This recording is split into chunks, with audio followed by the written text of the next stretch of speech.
ఇది 100 సంవత్సరాలకు ఒక్కసారి మాత్రమే జరుగుతోంది. ఇలాంటి ఖగోళ అద్భుత దృశ్యం అరుదు. మళ్ళీ ఎన్నో దశాబ్దాల తర్వాత కానీ ఇలాంటి చంద్రగ్రహణం కనబడదు. సూర్యుడు చంద్రుడి మధ్య భూమి ఒకే సరళ రేఖపైకి వచ్చినప్పుడు చంద్రగ్రహణం ఏర్పడుతోంది.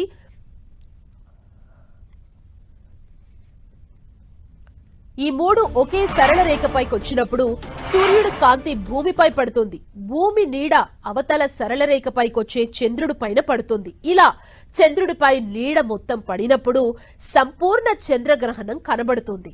సూర్యుడి నుంచి వచ్చే కాంతి భూమిపై పడినప్పుడు అంచుల నుంచి ప్రసరించే ఎర్రటి సూర్యకాంతి చంద్రుడిపై కూడా ప్రసరిస్తుంది. ఎరుపు రంగు తరంగ ధైర్యం ఎక్కువ కాబట్టి చంద్రుడు ఎర్రటి ఖగోళంగా కనబడతాడు. దీన్ని బ్లడ్ మూన్ అంటారు. ఒక్కోసారి కాంతిలోని పసుపు నారింజ రంగుల ప్రభావం చంద్రుడిపై ఎక్కువగా పడుతుంటుంది.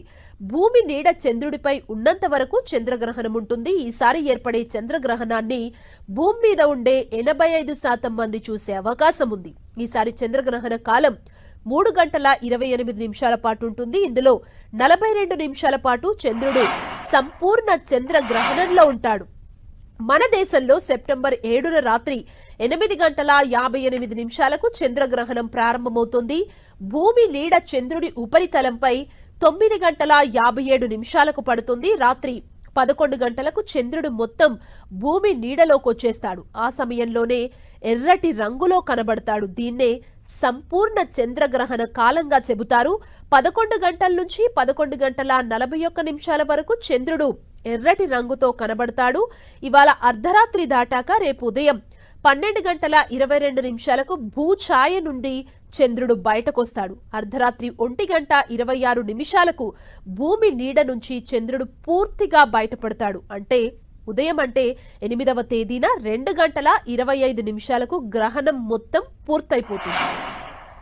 సంపూర్ణ చంద్రగ్రహణం ఖగోళ శాస్త్రం, ఆధ్యాత్మికం, జ్యోతిషపరంగా కూడా చాలా ముఖ్యమైంది. ఇండియా, రష్యా, సింగపూర్, చైనాలోని కొన్ని ప్రాంతాల్లో చంద్రగ్రహణం కనబడుతోంది.